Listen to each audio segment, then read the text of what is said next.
Beaucoup de vacanciers franchissent les océans et la Californie fascine toujours. Le cinéma y est vraisemblablement pour quelque chose, qui nous abreuve de productions vantant ou de plus en plus critiquant l'American Way of Life. John Wayne, Randall Scott, Kirk Douglas, John Ford et tant d'autres acteurs et réalisateurs ont marqué notre imaginaire. Warner Bros., Universal, United Artists, Columbia, Walt Disney, autant de noms qui résonnent dans le temple du cinéma américain. Un voyage en Californie implique nécessairement un passage par Los Angeles et bien sûr Hollywood. L'âge d'or d'Hollywood est classiquement daté de 1927, qui vit la présentation du film parlant. Et cet âge s'étend jusqu'aux environs des années 50. Los Angeles, durant cette période, attira toutes les major companies de production cinématographique. Si l'on s'éloigne un peu des clichés d'Hollywood, il est possible de découvrir d'autres lieux qui ont vu naître de nombreuses productions et sont pourtant restés à l'écart des routes touristiques. C'est le cas de Lone Pine, petite bourgade située au pied de la Sierra Nevada et du mont Whitney. Nous découvrons cette petite ville sans importance après une longue et terrible route, 160 km depuis la Death Valley, en traversant plusieurs vallées tout aussi désertiques par une température difficilement supportable. Nous avons eu 58 degrés Celsius à l'ombre.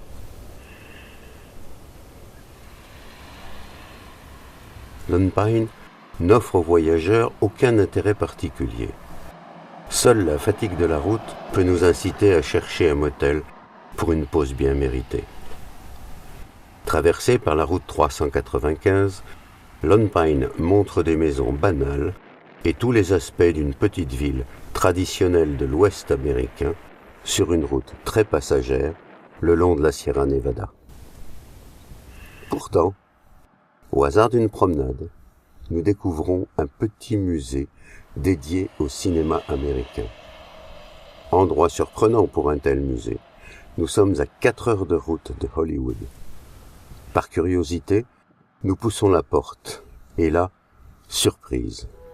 Hear the wind blow, boys, hear the wind blow. Lone Pine nous apparaît comme une véritable succursale d'Hollywood. Depuis les années 20, un nombre incroyable de séquences de films, de séries télévisées ont été réalisées à Lone Pine. Plus de 150 longs métrages ont été tournés ici, parmi lesquels Les Trois Lanciers du Bengale, La Charge de la Brigade Légère, Nevada Smith, La Grande Évasion. Henry Hathaway, Michael Curtis, George Stevens, jusqu'à Ridley Scott plus récemment, sont venus tourner ici.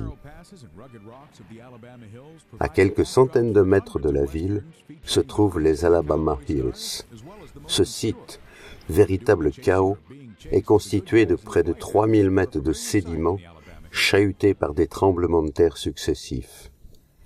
Celui de 1872, par exemple, a provoqué un mouvement vertical du sol de plus de 5 mètres. En parcourant ces collines, songez un instant que vous marchez sur les traces de James Stewart, Douglas Fairbanks, Errol Flynn, John Wayne, Cary Grant, Humphrey Bogart et bien d'autres.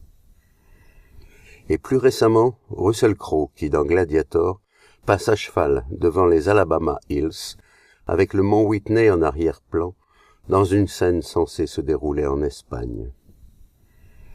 Ce site a même été utilisé pour des scènes de science-fiction comme dans Star Trek et Iron Man. Lone Pine se révèle finalement comme un petit oasis de verdure, agréable ville-étape entre Death Valley et Yosemite.